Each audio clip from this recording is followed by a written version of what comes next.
Welcome to Home and Away, a Tottenham Hotspur podcast hosted by myself, Graeme Spice, and Glen Cowie, where we discuss all things Tottenham Hotspur with both a match attending and international supporters view.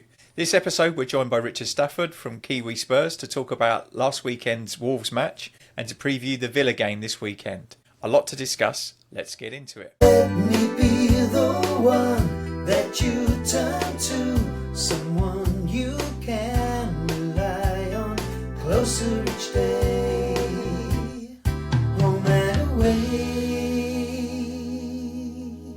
Glenn, are you good? Yeah, I'm good, mate. I'm pretty good. Went to proper football yesterday, so last night, South Melbourne. Proper football meaning not the egg shape, which I am going to this afternoon, but the round shape, and no VAR to get involved. And yeah, they lost 2-1, but it was a close game. But I'm well.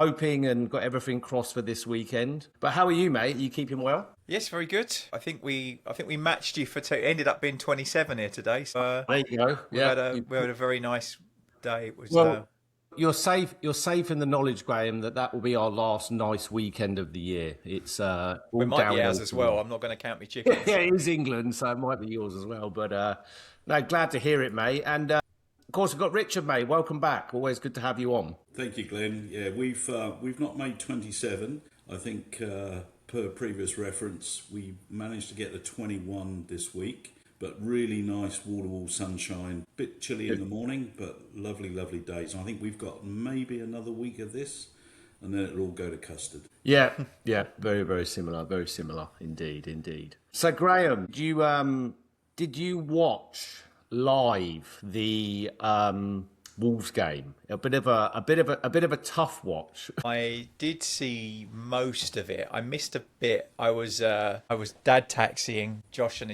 Eddie Grace back to their place. They've been to us for my wife's birthday. That's right. It was your wife's birthday, wasn't it? But I did catch most of it. I had a little bit on the radio in the car, and the rest I saw when I got back. A tough watch. We got over the line. It wasn't one for the ages, was it? Well, a winning goal with a Palhinha sliding tackle. So. Yeah, and I think we said in the last episode that we'd take an ugly win, that the win was the most important thing. So mission accomplished from that perspective. Yeah. Richard, your time difference, so that would have kicked off at 2 a.m. Were you up live for that, mate? Yeah, I did an all-nighter. Dirty stop-up. Yeah, I watched Spurs Wolves, and, you know, As the game wore on, I actually thought we were going to score. I didn't think Wolves offered anything, and everything that went forward was mostly our side. I thought our defence was pretty reasonable. Danso, I think, is a Rocky. He's a bit like a tanker. His turning circle takes about a week. Old-fashioned centre half. He is, yeah. And if you have a look at those centre halves from the 70s and 80s, he's reminiscent of that. He's not a fast guy at all, and he's only got a right foot. Yeah, he puts his body on the line, and there's a lot to be said for that. I actually thought João Palhinha's got the right attitude, and maybe De Zerbi in his press conference, which I know we'll come on to, is very pleased with his kind of rallying call. But after the win, I double backed on to BBC to watch Saints against Man City.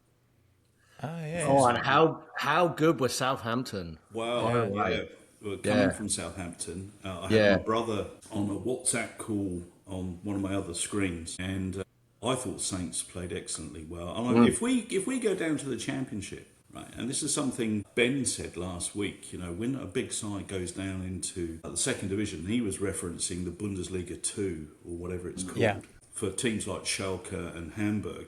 There's no God-given right that a team of that size will automatically come up one season or 2 seasons. No, I think you said Hamburg were down for like 10 seasons or something. Correct. Yeah. And so the reference is we go down, and let's say Saints stay down. You have a look at the quality of the football that they played, and Ipswich have played this year. I know Ipswich look like they're coming up, but there are other teams like Bristol City. I watched Bristol City at the beginning of this season, and they played magic football. I mean, everything went to custard for them. But I thought Southampton did wonderfully well against Man City, and I thought Man City kind of were running out of ideas even. In isolation, it's a semi-final, right? And you can look at it and say Southampton were up for it. But let's not discredit. They'd beaten Arsenal. in the other round. They're a good side. And to your point, overall, the Championship, and Graeme, I'll be keen to get your view on this. We've talked a bit about this in the last episodes.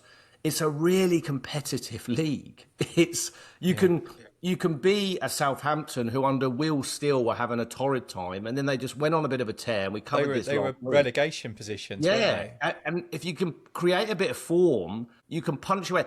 And obviously the playoffs are going to be expanded, so that makes it more difficult. But it is, isn't it, Graeme? It's a really competitive league, and it's a good teams in there. And it's not just the parachute payment teams either. That's the scary thing, right? In fact, if anything, some of the parachute payment teams have struggled. Yeah.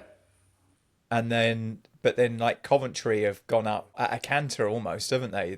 They were up in April and they look really strong as well. So there's a lot of strong teams there. I think that there's also there's teams that are on the way up that with heavy outside investment like Birmingham and Wrexham, for example. So there's no lack of investment in teams down there. I think someone told me who was it? Wrexham spent like 30 million or something. Yeah, I think what comes through in that league is footballing prowess, right? So you can only spend a certain amount, and compared with what an annual spend or a summer spend is in the Premier League, it's minute. Even 30 million is big for the Championship. It's big for Wrexham. It's an average Premier League player, isn't it? Very. It's a single, it could well be a single Premier League player. But so what happens is the footballing prowess takes over in the Championship. And to go back to your point, Glenn, about the teams that don't necessarily rise to the top, that have parachute payments. You have a look at Millwall, for example. Millwall could go up. And they're the ugliest team ever. I don't mean that with any disrespect to Millwall fans or Millwall as a club. But I saw them play against Saints in January, and they played real ugly football. In the flesh, were you at the game? Was that? I was at the game, yeah. Yeah. And it was really ugly. And Saints just couldn't get going. And so what they did was they spoiled the game, but when they play at home, they expand and they play decent football. And they've got half dozen players who can. They've got a decent defence and they've got a decent goalkeeper. And, should we go down, we're going to have to learn how to play that style of football. Yeah. Yeah. And so, for all the right reasons, we need to stay up. Yeah. I don't think we're particularly good at playing teams who play ugly. Well, we've seen that. And honestly, that's not a new thing with Tottenham, right? We've seen that when we play in the FA Cup and we play these so-called lesser teams. We really struggle. What comes to mind is who was the team we played non-league and we drew? Was it 0-0? Tamworth, yeah. I mean, there's an example right there. And we had Pompey in the FA Cup not so long ago, and we really struggled to get over the line against them. I was at that game in London, and Harry Kane scored, and I'll tell you what, Pompey could have gone ahead with 2 strikes within about 10 minutes after that. Yeah. And, you're right, we just don't seem to do very well. But that's our club. That's our club, right? So, and the worst thing is that every single team in that league will look at us like a cup final. They're going to raise it. Yeah.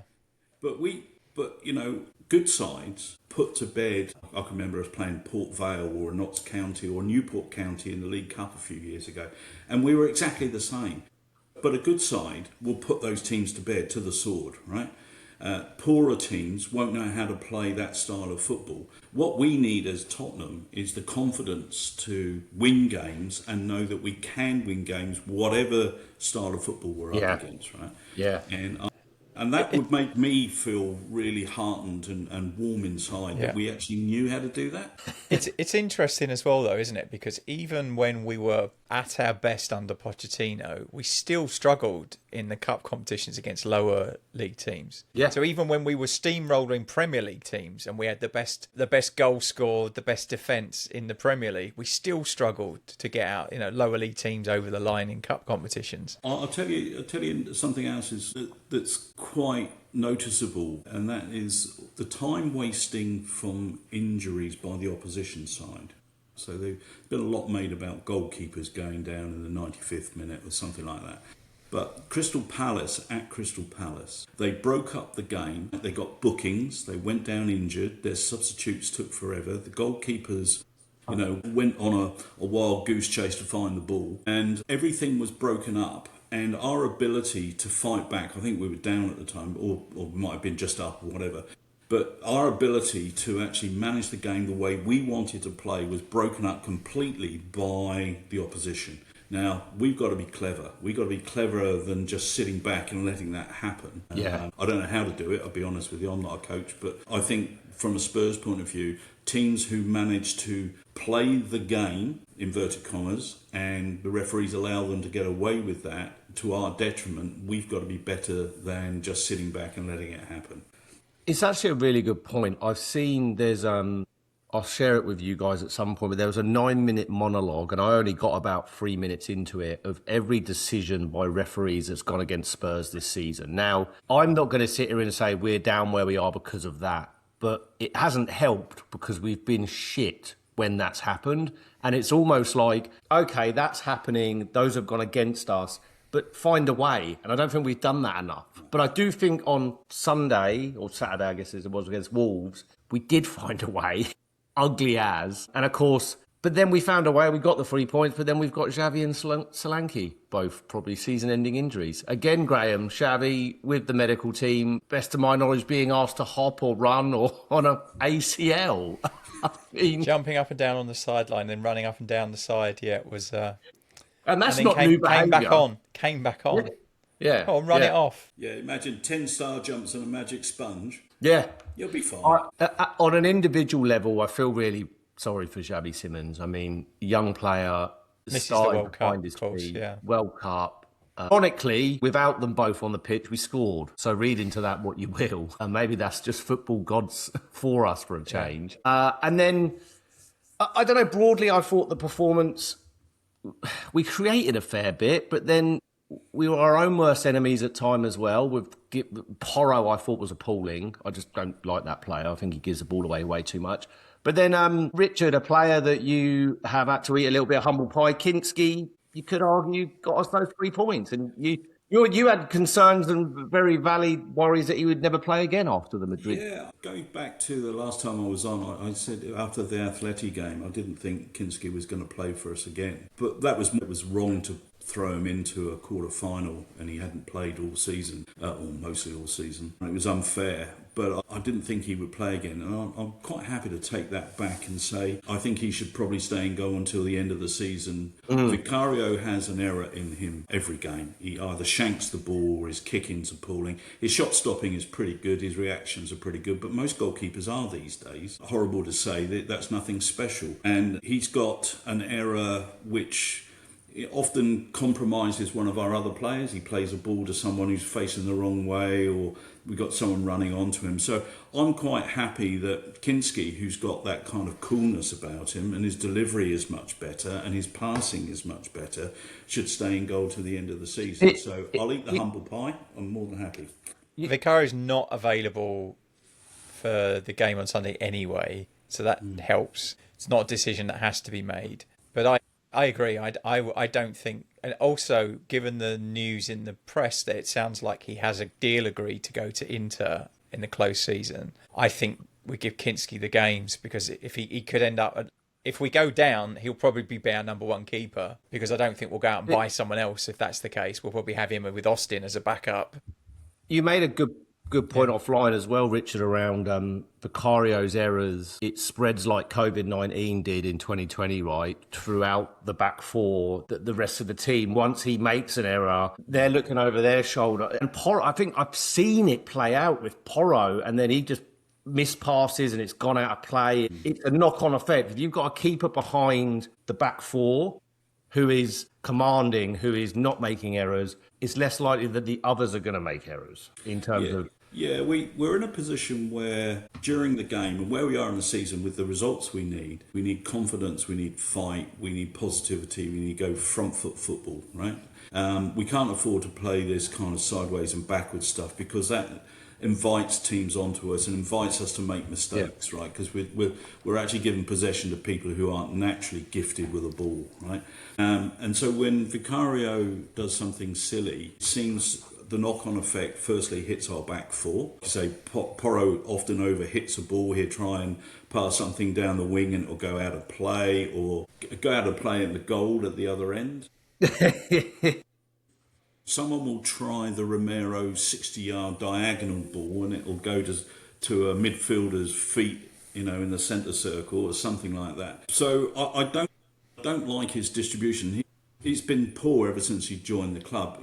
Don't get me wrong, from a shot-stopping point of view, he's excellent, and he's probably saved X number of points. But on the converse side of that, he's probably cost us just as many. So from a confidence-building point of view, in the last 4 games, you want every chance of the team playing well, playing positive, and you don't need that. Right. Early, if you imagine 2 minutes into the next game against Villa, if he was fit, which he isn't, and he made a real hoolie of something, we'd be on the back foot from, for the next 88 minutes. It creates panic, And heads go down, they don't go up. There's not many in the team over the last months when those mistakes happen that you look at any one player that starts to rally us or really get us going. I have seen a bit of a change in that, and Graeme and Richard, but Graeme first, I'd like to get your view on, I think a player that's really helped with a bit of solidifying, a bit of impassion is Bentancur. I really have been impressed with him, and he seems to be bang up for it. Yeah, I was quite surprised at how strong he came back, to be honest. Yeah. Given that he'd been out for quite a while as well, hadn't he? Months. But his first game back, I thought he was probably one of the better players on the pitch. Yeah. And again, he played really well in the last match. And again, I think it depends on who's used him and how they've used him, because he was one of those frustrating sideways players, short passing sideways players, but under Frank, but I don't see that.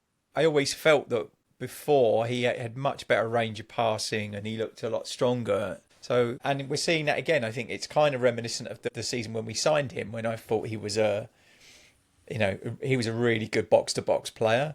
Yeah. And we really, and he's probably everything that Gallagher wishes he was at the moment. I feel like, if you want a blueprint for an 8, I don't think Gallagher's really contributed very much at all since January. I think no assists, no goals. No. And the funny thing is, I think we mentioned this offline yesterday. The header that Bentancur had against Wolves. I know the offside flag went up, but that was for the subsequent positioning of our player. If that had gone in, that was an excellent header, and he is a good header of the ball. You have a look at him in defence. Yeah, he's got that in his locker. His head in. Go back to the Bentancur early days. He got better and better and better, and I think we were all kind of wowed by the fact that he could break up an attack and also distribute the ball forward quite well. And then he had that terrible injury against Chelsea. It was, not Chelsea, Aston Villa, wasn't it? It was Johnny Cash. That's a Was it Matty Cash special? Was it? Yeah, Matty Cash. Honestly, that guy, unbelievable. Our medical team have had more business from him than anyone else. But Matty Cash has got previous with Bale as well, hasn't he? Yeah. And right. Kane. Who's the guy who was the Wolves right back? Doherty, yeah. Doherty, he put him out. I think he'd done him twice, actually. Yeah. And of course, who have we got on Monday or Sunday? Indeed. Well, great segue. Yeah. And you've got to feel that Bentancur will be a first choice in the midfield again. What I like about those two performances, what I was going to say is when he got injured the first time and he came back, he was poor. This time it feels like they've given him enough rest and they've given him enough strength and enough positivity to actually play his game. And in the 2 games we've seen, he's done excellently well. I think he's going to be really important for 2 reasons. One, because he's got a cool head, but he's nearly as bad as Romero, right? He's South American. South American, yeah, as I say, yeah. He doesn't want a good old hack. But he's experienced, and I think we need that experience in the midfield. And secondly, his distribution of the ball is generally quite good. So I think he's really important, and I would make him first choice in the midfield from this point forward. I'd make him captain if it was up to me. I think he's offered more in the last couple of games as far as leadership, giving a shit, being up for it, than Romero has all season. And also he's not playing. And Van der Ven, I think Van der Ven is... He's always... Van der Ven, for me, he's always been half in, half out. I think he'd probably sign for Man United in the summer, would be my suspicion. And fine, Romero, Van der Ven, we could probably do a whole new episode on it in terms of players that I would not give a shit if they went. I just don't. I don't care. Go. Let's go. You got us in this position. Go. You know, when supporters come out in defence of that stuff, type of statement, right, you've got to say, why does that statement ring true for yourself and me, and perhaps Graeme? I don't want to talk on behalf of everybody, but, why does that ring true? And why do you think, or why does another person think Van der Ven should be the shining light of the team? We build the whole squad around him. And the reality is, he's not that good a bloody defender. He's just quick. He's very quick. Well, not so. If you don't mind, if we just take the word "just" out, he is quick. He is quick, and he's got other attributes, but they don't shine, and they don't. They're not every game. To offer a counter argument to my own argument, I guess the other thing to consider: Holland play him as a left back. Yes, and I've never really seen him play as a fullback for Spurs, and maybe that would be. He's done it once. Yeah, maybe that would be his better position for us. I don't know. But for me, his performances haven't been good enough. And he looks to the... I don't know if you know, if we went 1-0 down, or if we're not playing well enough, he's one of the culpable ones on looking to the floor, looking just despondent and sad. There's no G up. There's no, come on, lads. And that for me is not captain material. And I think that the spat with him and Jed Spence with Thomas Frank said a lot, I think. Well, at the end of the game, I don't know whether you saw, the Wolves game that is, I don't know whether you saw Mickey Van der Ven run over to the Spurs fans and give them fist pumps and come-ons and all that sort of thing. It feels a little bit hollow based on what you said, because I absolutely agree with you. He's head down. I don't say he looks to blame other people, but he's often the person who should have sorted the problem out, whatever was caused. He obviously, and so if it feels a bit hollow and he goes, then good riddance. Thank you very much for your time, but we now need to move on. And I guess we have to be careful to believe everything that we read in the press as well, right? So there's a lot of stories about everyone angling for it to leave, and that might all just be press speculation, or it might just be made up. But my experience, I think it's usually the agents angling, and they want to let everyone know that they're going to be available. Yeah, well, and that's why those stories get leaked. They can have him, right? So his agent's very vocal. The difference is that most agents, you don't. Every now and again they pipe up. Every now and again he pipes down. It's like he has not stopped going on about how he should have gone to a bigger club and a better club, and everyone offered more money and this and that. And I'm like, well, here's the thing, Glenn and Graeme, to the point you're talking. I listened to some of the ex-footballers like Roy Keane and Gary Neville, for that matter. He's a bit of a prat, but he sometimes says something that's quite interesting. And when they're asked about who the best manager was that they played under, Roy Keane dismisses Ferguson because he's got a bit of a beef, but he will always say Brian Clough. Yeah. Now, why isn't that any other manager other than Ferguson, right? And it's because the manager has personality. They learn from the manager. They probably won under the manager. They learn personal attributes as well as physical attributes, footballing attributes from there. And I just wonder whether De Zerbi has got that skill set and has that personality that might turn round a Van der Ven, right, and say, well, if we do stay up, then that's the big if. If we do stay up, you will learn things under me, and therefore you're not going to be a bit player at Man United, which he did. Yeah, it's quite possible. And looking ahead to Villa, which we'll go around the houses a little bit later on predictions, but to have something in between Wolves and Villa is... We're now relying on other results. Can't get away from that. So we've got West Ham to consider. I firmly believe, and I've said this in anyone that wants to listen, and it's not fact, it's my opinion, so take it for what it's worth. I think and believe that there will be at least one more big twist and maybe two twists in this relegation battle. And I think this weekend could be one. I think you've got West Ham going to Brentford. Brentford are still going for European football and they're very good at home. And you've got Nottingham Forest going away to Chelsea on a Monday with a Europa League second leg semi-final on a Thursday, which I think is just outrageous by the FA that they even allow this to happen. I just think the support of the clubs, it's just ridiculous to me, but I'll take it. So I just wonder if we see a much changed Forest, knowing that they've got very little recovery time. And then we also see a West Ham team maybe drop some points away to Brentford. And then it's on us to take advantage of that. I don't think this is done and dusted. And I don't think if Chelsea were to beat Forest, West Ham were to drop points against Brentford and we were to win, all of a sudden the gap's 2 points to Forest. I don't think they're out of this. So I'd be keen to get your guys in. I'm still saying on Michael Dawson. Michael Dawson was claiming that this isn't just between West Ham and Spurs. He firmly believes Forest are in it still. But Graeme, maybe you first. Am I clutching at straws here? Because I think that's all I've got. What's your take? I don't think so. I think my only concern is that we have had a draw against Brighton and we've had a win against Wolves, who are already relegated. So I think it's important to bear that in mind. They are statistically the worst team in the league at the moment, and we struggle to get a 1-0 win against them. So that's playing some of the best football that we've been playing all season. Which, to give you a kind of watermark for where we're at, I think that there's absolutely every chance we could win every single game that we've got left, and still go down. We should add, and still go down. But we could still. But I think it's possible we could win every game. But I don't think we will. And I think that... But I also don't think that West Ham will win every game that they've got left either. So I think it's going to go all the way to the last game. Yeah. No one's going to be safe with a game to go, are they? There will be at least two teams still in it, right the way up to the final game of the season, I think. I have a beer on a Friday with a bunch of tradies I've been doing for about 18 years, and I've converted 2 or 3 of them into Spurs fans. Poor bastards. Yeah, what have we done to them?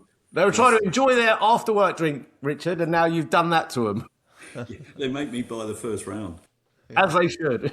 So one of the guys is from Hounslow, here in Auckland. And, well, not Hounslow in Auckland, but he's from Hounslow. He lives in Auckland. And he's a big Brentford fan. And he reckons Brentford will do West Ham. Along the same lines as yourself. You know, they're fighting for Europe. They're a good side. And actually, some of their players are... not world class, but they are pretty good. Damsgaard is playing very, very well for them, apparently. This good player. Up front is a bit of a beast, and Nathan Collins is doing the thing in the back four, which is great. I do think that both sides, West Ham and Notts Forest, have got a bit of a hiccup to come, so I agree with you. I don't think Notts Forest are that good. I do think the number of games that they're playing is going to come back and haunt them a little bit. I know that they had 5 academy players or 5 players that only played 1 game for the Premiership side on the Nottingham Forest bench against Aston Villa in the interesting, and so they're struggling a little bit. And even though we've got a Kiwi up front for Forest, he's coming back from a long-term injury and he's a bit slow. I thought I was. He scored the goal, didn't he? Scored his penalty, yeah. And it was a good penalty. Don't get me wrong; it's a fantastically taken penalty, but he's been out of form, hasn't he? Yeah, he's a bit of a donkey. But then is it a question of they're very much doing what we did last season in that focus on the Europa League and keeping Chris Wood wrapped up in cotton wool for that second leg? Quite possibly. You know, when they get going, Forest are a good side to watch. Morgan Gibbs-White is, and who's the other guy with the double-barrelled name? They can play really well. They've got that guy Murillo in the back four, the Brazilian guy who looks like something out of the Dick Dastardly and Muttley sort of like brigade. And West Ham, they just blow hot and cold. I think they rely so much on 2 players, Summerfield and Bowen, to get them out of trouble. And there's a mistake, a bit like Vicario, there's a mistake in that back four and the goalkeeper every game. They're down there with us for a reason, right? Yeah, absolutely.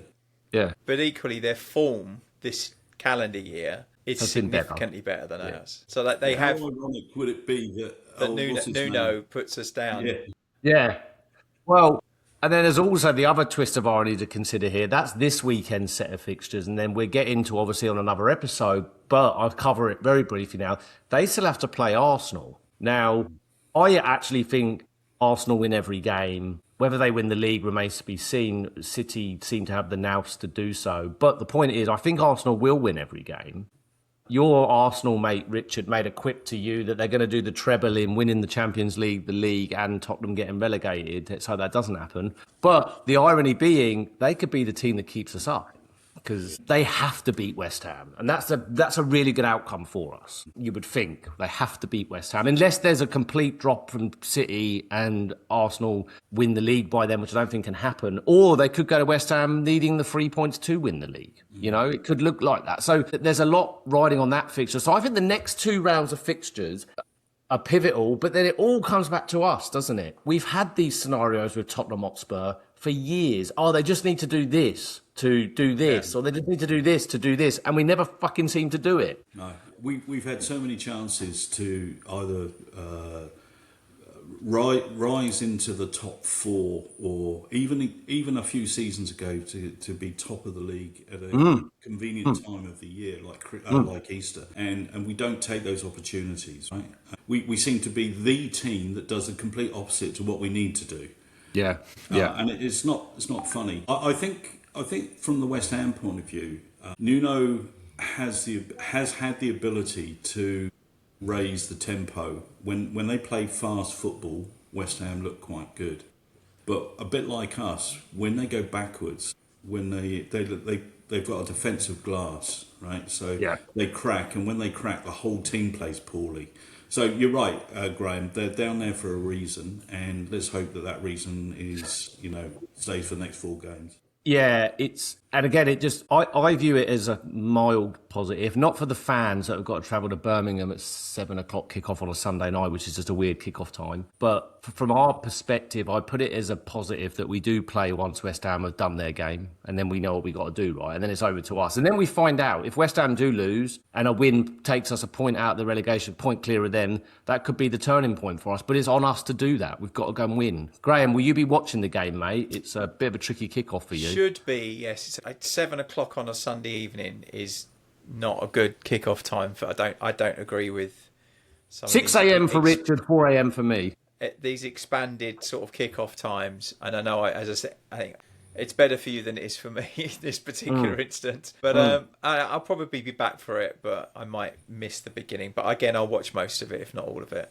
The other thing that you said there, Glenn, which is quite interesting, is I've got to win all their games. Yeah. I actually think this time of the season, when your team is in the relegation area, you shouldn't be worrying about any other team in the division, right? We just focus very much on our own team, because for about 6 or 7 games, we've been at the behest of what other teams around us have been doing, and I hate that situation. I really do hate the situation where we depend on another team, possibly like we were pontificating just a minute ago about what do you think we'll do with this game and that game. I hate the thought that we put up a reasoned argument and then we could be 100% wrong. Yeah. And we put all our hopes on a team that do the complete fucking opposite of what we want them to do. Yeah. When I said that I think it might go down to the last game, I would rather it was in our hands. If we go into the last game but we require West Ham to lose and us to win, I want, if we go into the last game and all we need to do is win or draw, or either of those scenarios would be okay, because at least it's it's up to us then. But not to be behind going into that last game. That would be bad. I don't like that either. It probably is going to the last weekend, which is a 1 a.m. kickoff for me on a Monday morning and 3 a.m. for Richard. So I'll be, I guess, watching live if it does go to the last game and watching through my fingers. Do you think so? Just going back to the game for Villa that we've got away to Villa, the team that he's going to pick, he's obviously without Solanke, going to be without Xavi Simons. Do you think he uses Bergvall in a number 10, or do you think Tel comes in? I mean, what do you think he does? Muani, Richie? I mean, and I'm hearing that Mason Melia has been training with the first team. Does he get a spot on the bench? I mean, it's interesting. Someone has to. Well, yeah, exactly. That's where we are, aren't we? It has to be somebody. So I think there's a number of with the under 21s. There's a number of them that are out on loan that might have got quite a lot of football this season if they hadn't have gone. Mikey Moore comes to mind. Yeah, Mikey Moore definitely, and then Ash Phillips, even Donnelly as well. Donnelly, Vuskovic, if we could have called it. Yeah, there's a low bunch of them that probably would have played 30 games this season if they'd have hung around. Even Scarlett probably would have got game time. I maybe he will. I think Bergvall will play a part. He brings energy, doesn't he? He brings energy. Yeah. Like, he was the one that dispossessed the Brighton player for Xavi's goal. That was just pure energy and hard work. My preference would be to start with Tel.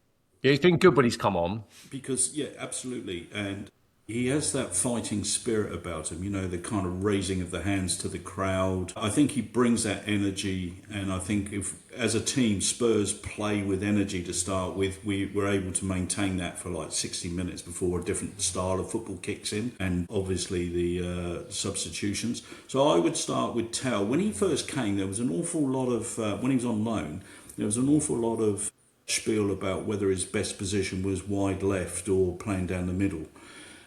So I would play him slightly off to the left. I know, Glenn, you mentioned some time before about Richarlison playing wider. Who, I think by the way, should be called the same name as you, Richard, because he's no way Brazilian, that player. But back over to you. Or else you could call me Richarlison, whichever you like, Yeah. But there's no similarity between our football, put it that way. But I would play Tel to start with. I would play Bergvall just behind in that kind of roaming number 10 position, because I think he's probably the next best creative player that we have. And it isn't lost on most Spurs fans just what a good job he did when he came on against Brighton. He ran around like not a headless chicken, but he put himself around a bit. And of course he was the one that got the ball to Xavi for the wonderful second goal that we scored. So I think also he'll stick with Kolo Muani up front. De Zerbi likes him for some reason, and the quotes earlier on in the week about having to take him out for breakfast, lunch and dinner suggests that actually having a whole week with his squad, Zerbi can do something with some of these players. Yes, it's not. It's not just that one player, is it, Richard? It's having that time between games where he's got a full 7 days or more with them. So I think he'll probably play Tel, Bergvall, Kolo Muani. Whether he would play Richarlison as well away from home, I don't know. Maybe as a substitute. But hey, there you go. It's interesting, right? Sorry, Graeme, over to you. You go first. I was going to say, I have a feeling he might play 4-3-3 and play like Richarlison, Muani and Tel. Yeah. And then a 3-man midfield with any three from whoever's left. Bentancur, Gallagher, Basuma. Probably. I think realistically he'd probably start with that through. I think he's consistently played his experienced players, hasn't he? And runners.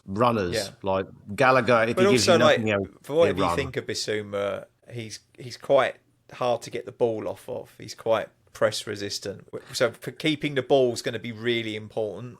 I've said this on other episodes. I don't need Basuma to be a world beater or even to be here next season if we stay up. Just play 4 good games, mate, and then you can 100%. Go. I think De Zerbi knows how to press Basuma's buttons. And I hope so. Basuma's probably off in the summer. It will be, give me these last 5 games, last 4 games, last 3 games. Give me that. And I'll send you off with, bells and whistles.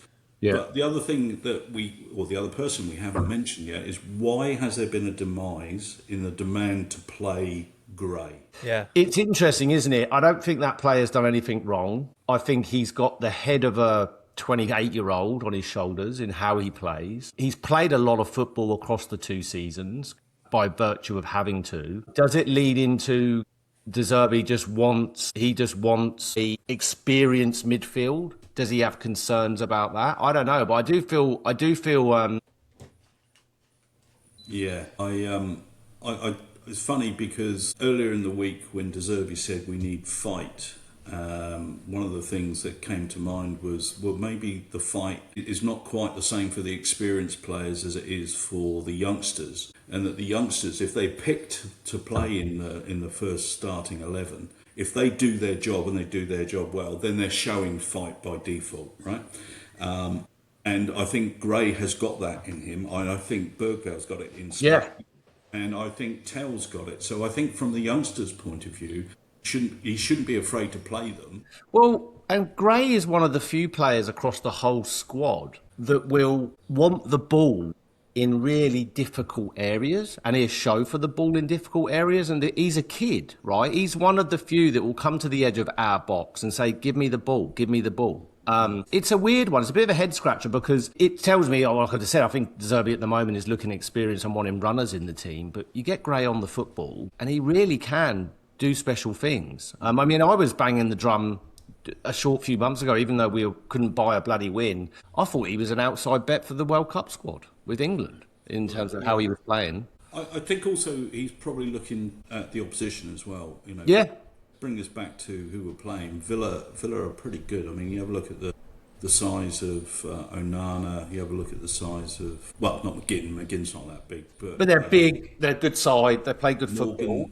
Morgan, he's a big lad, and you know Even Cash is quite he's a big guy for a fullback as well, isn't he? Yeah, they're quite a large side. Thankfully, what's his name up front is Ollie Watkins is playing with like a donkey in 3 legs. He scores 1 goal and then he goes quiet for 3 or 4. So I'm hoping he's in one of those spells.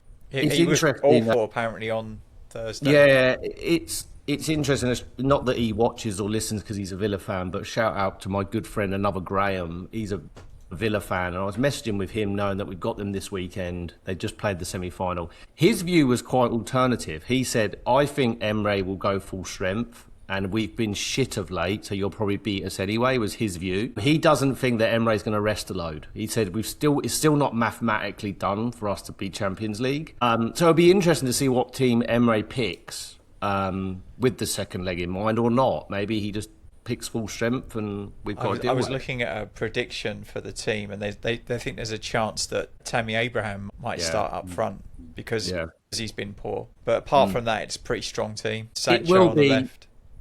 The only other the one big wrinkle in this, and it's a bit out of left field because the transfer window's closed, but what about the new signing we've got in Peppa Pig?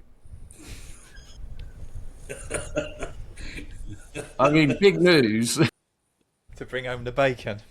Yeah, could our club be any more tone deaf? It's just the timing, isn't it? It's like yeah. I guess it's probably been pre-organised but You mean, so like you say, the timing's wrong, the subject matter's wrong, right? You know, when you want to, I'm going to use a daft phrase here, but when you want to pep up people, right, don't use Peppa Pig. You don't bring out Peppa Pig. For God's sake, you know. It's just bizarre, but look, what you want to be doing is pulling out reels of Jimmy Greaves scoring a goal or Glenn Hoddle. How about this then? I heard, I'm sure you guys have as well, that Glenn Hoddle and combined with Ozzy Ardiles offered to be the interim managers during the period where we had Tudor. Yeah. Olga, bless him. And they said no, and I thought it was quite interesting. I said it when it was that period of when Frank was looking like it was the end, and then it was the end, and then we were kind of that small window of what's going on, who we're getting. I said it from the very beginning, like, you need a Tottenham man in there in some way, shape, or form, whether that was the manager or not. I still believe we do. Like, I think De Zerbi, which I'd like to get to as a closing point maybe before we do predictions, I still believe that De Zerbi, the coaching staff, the feel around it, I think there's still a place at some point, whether we go down or not or stay up, a Michael Dawson or a Jermaine Defoe, who's, by the way, a huge credit to Jermaine Defoe taking the job at Woking, which isn't far from where we're from, Graeme. Non-league football, and he wants to just go and earn his stripes. Credit to the lad. Or lad, can I say that? He's older than me. But a young coach, right? But for me, it needs and requires, even if it was a Chrissy Houghton or a Glenn Hoddle. I think, right now, if you'd have said to me, you want Johan Lange or you want Glenn Hoddle as your director of football, it's a no-brainer. Get Glenn Hoddle in there involved in some way, shape or form.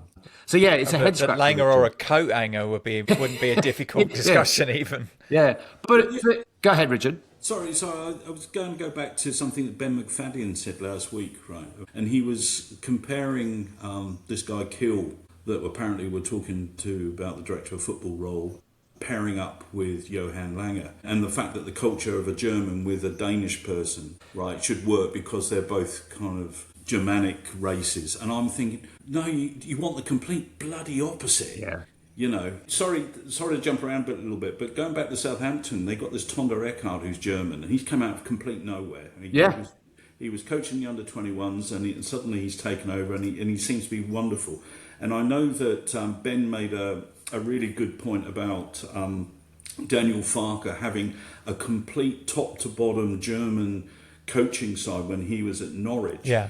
And so go back to your point, and sorry that there's a bit of method of my madness here, that De Zerbi has only appointed 2 of his coaching staff to come with him, and typically there will be 6. So I think there are openings to bring in a Dawson or a Defoe or even a Robbie Keane as number 2. And I don't know whether I think the likely candidate is still Sandro, because he's played with him before. Yes. Yeah. He does like him as well, doesn't he? Yeah. Does seem to. I like Sandro. I mean, he's a great guy. And doubles up as a martial art expert, so maybe he could kick And a few guitarist. heads. Yeah, and guitarist, yeah. Bit like It's that smile. He's always got that permanent smile on him. Yeah. He ran always when he played. He ran like a horse. I always thought he ran like a horse. And that goal he scored, he galloped, didn't he? And that goal he scored against Man United, remember that? It was just like top stanchion, bang. He didn't score many, but when he did, they were bangers. Yeah. No, maybe, but look, I agree with what you said, Richard, as well. That the two he brought 2 in mostly because I think he felt this wasn't a time for a full De Zerbi coaching masterclass where you break everything down to build it back up. There just wasn't the time and the number of games left to do that. So he accepted a kind of temporary arrangement with enough people around him to at least make some impact. And I think in the summer we'll see a significant change. And I haven't seen or heard it, but I've read some snippets from it. Richard, I think you watched it, or Graeme, maybe one of, or both of you. But De Zerbi's press conference seems to be the takeaway I got from what I've read is, can we please fucking stop with the poor me, and let's just get to work. Is that basically the context? Yeah, you summed it up quite nicely. He was basically saying that we can't talk about the injuries because the players that we've got available should be good enough to win matches, and they are good enough to win matches. They just need to believe it. And I think most of his work has been psychological, not. He said that this is a head problem, not a. It's not a tactics problem. Yeah, I think it's like a wave, right? The wave of social media kind of draws in people who don't have the same opinion, but when you say it often enough, they agree with you, right? And what he's saying is we should fight, and you should stop looking for excuses as to why we would go down. You've got to look for the positives and what we're going to do, and we can win all of our 4 games, and that's the way you should look at it. We will win. We start the game thinking that we're going to get 3 points. And therefore, that will give the players the positivity to go out and deliver. Of course, 2 things could be polar opposites, of course. Yeah. Great. And I have to say that he went on a bit of a diatribe for a while, but he wasn't like in some previous managers have lost it with the press, or with the club or with whatever. I mean, Ange could be a bit prickly, couldn't he, in a number of press conferences? And sometimes I think he was right in what he was saying, but maybe timing and picking your battles, he would literally start a fight over everything, and that probably wasn't healthy. But I felt like this was and also he wasn't rude to any of the press. I didn't think. I think he was honest, and they all seemed to take it okay because unfortunately, that kind of bad news stuff sells papers and sells clicks, doesn't it? That's the issue. That's what they get. That's what keeps them in the job. Ange's command of English is a little bit better than De Zerbi's, right? Quite a lot better. But he also had something to go for when, certainly from the middle of February or something, when it looks like the Europa Cup might be on a target. Everything else kind of slid down over here, and you could defend that because we had a big enough gap between 18th and 17th, right? So if the press wanted to be prickly, he could be prickly back because he had something to defend, which was the Europa Cup. Frank didn't have that, and he didn't have the skill sets to make the press look that big, and so therefore had to soak up every question. I think De Zerbi is far more slick, and he can hide a little bit behind his English because... Sometimes I do wonder because I'm pretty sure his English is pretty good. So when he's got the translator out there, I think that's more just to give him a bit of time. Poch used to do the same. Poch was very similar in terms of to get out of prickly, but he would lean on the English not being so good. But I think sorry, just a complete tangent. Was it Vialli at Chelsea who had that translator who didn't speak Italian? Yeah.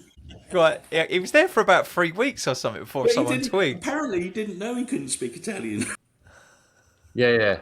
And in the spirit of the footballing world, he of course passed, didn't he? He had cancer. And yes, Chelsea, but a big football character, Gianluca Vialli, and a real shame that he was taken at such a young age in comparison to having a fulfilled life. But look, I think we've got all of the tools in the kit bag to go and get a result at Villa. Now, I'll go around the houses. It remains to be seen if that happens. I'm going to start. My head says a draw. My impassioned heart, desire, wants, because we fucking have to, says maybe a tight 2-1 win. Yeah, I think draw or head draw, emotion win. But Graeme, where do you sit, mate? I think that a draw probably feels most likely. But again, the same. We kind of need the win. We have to win. We just have to. Yeah. I feel like going with 3 games left. I don't want to have to... I don't think we talked about it. You mentioned this already, Richard. I don't want to be thinking about West Ham for the next 4 games. I'd like to get us ahead of them and have them have a point. Us. Yeah. Because if we can win and they lose, we're a point ahead of them. And then it just becomes a completely different ball game. And then it's completely in our hands again, isn't it? Yeah. We just have to make sure we score more points than West Ham. Yeah. Richard? Something we haven't spoken about from the Wolves game is we kept a clean sheet. Yeah. I think he's probably worked on the defence, and going back to the Kinsky thing, I have a little bit more confidence in Kinsky now. I don't think we'll concede too many goals. 2-1 sounds about right, but how about this then? We win the game scoring a penalty in the 95th minute. I don't think I could take it, but I'll take it. Yeah. Have we still not had a penalty in the league? No. Which not in the league. I think, look, you can read into some people are always conspiracy against, but the fact of the matter is, under Thomas Frank, we never got into the final third of the box to obtain a penalty. Yeah, true. I mean, but yeah, that's interesting. Maybe we will get a penalty. Fingers crossed. Well, nothing more from me. I'm going to the egg-shaped football. I'm leaving here in about 40 minutes. We're going to the AFL. Brisbane Lions versus Essendon. We're 12:30 kickoff, so early kickoff for AFL, and it's not as warm as it was yesterday. So think of me when I'm in the stadium. I'm off to watch East Coast Bays against North Shore. Great stuff. Rugby, right? Rugby, yeah. So I laid out all the pitches for the kids and the youngsters at 6:30 this morning, and we're off up a few miles up the road to see the mongrels play. Yeah, and do you know what? It's a very cathartic, take your mind off of football day, a Saturday, because we very invariably don't play on a Saturday. Yeah, good stuff. Spurs, that is, and so it's a blessed relief actually. Good stuff, and Graeme, you'll be off to bed, I expect, after maybe an edit. But you've got a few days off ahead of you, right, with work? Yeah, I've had a nice quiet day today. Did you get the deck stained, or as New Zealand says, dick stained? Not yet, but we did go to the garden centre and pick a few bits up today. There you go. Good stuff. Yeah. You've got a bank holiday Monday, haven't you? Yeah, I've got Tuesday off as well. Fantastic. I blocked out a few days. Yeah. In lieu of losing my holiday to the war in the Gulf. Yeah, it's the two things. Victoria doesn't get an Anzac public holiday if it falls on a weekend, where a lot of Australia does. We don't get May Day, where Brisbane and other parts, I think, do. But then we get public holidays for a horse race and the eve of essentially the FA Cup final. So I'll take it we take Sport 1 seriously, apparently. Because AFL's only popular in bloody... Yeah, exactly. Yeah. It's something that England could learn from, though. Wouldn't you love the Friday as a public holiday, Graham, before the FA Cup final? That's essentially FA Cup Eve. Yeah, exactly. It's called Grand Final Eve Or here. FA Cup, yeah. Yeah. Wow. Good stuff. I also like the fact that Scotland has the day after New Year's Day off as well. Yeah, but that's my birthday. Is it Burns Day? Is that what it is? No, it's later, isn't it? I think. Yeah, there's something. Yeah, I don't know what January it's called, but it's like yeah, Scottish Boxing Day or whatever. yeah. Well, I am. My grandfather was Scottish, so maybe it's something to do with me. When I was born, they just said, "Oh, we'll just have a day off." That's it. Officially, it's like it's your second birthday. It's like the monarch's second birthday. No, indeed. Well, speaking of the monarch, I saw that the US contingent put out some Australian flags, which you shared with me. They were thinking they were British flags. Good stuff. Nice. Well, I digress. Well, nothing more from me on the Spurs front. I've got to go and get to the CBD for this other round egg-shaped ball game, and Rich has got to get to the rugby. So from me, as always, come on you Spurs. Yeah, thanks very much for listening in. Please like and subscribe to the podcast to tick off the algorithm so we can get in front of more Spurs supporters. And to close us out, as Glenn said, come on you Spurs. Let me be the one that you turn to, someone you can rely on, closer each day, home and away.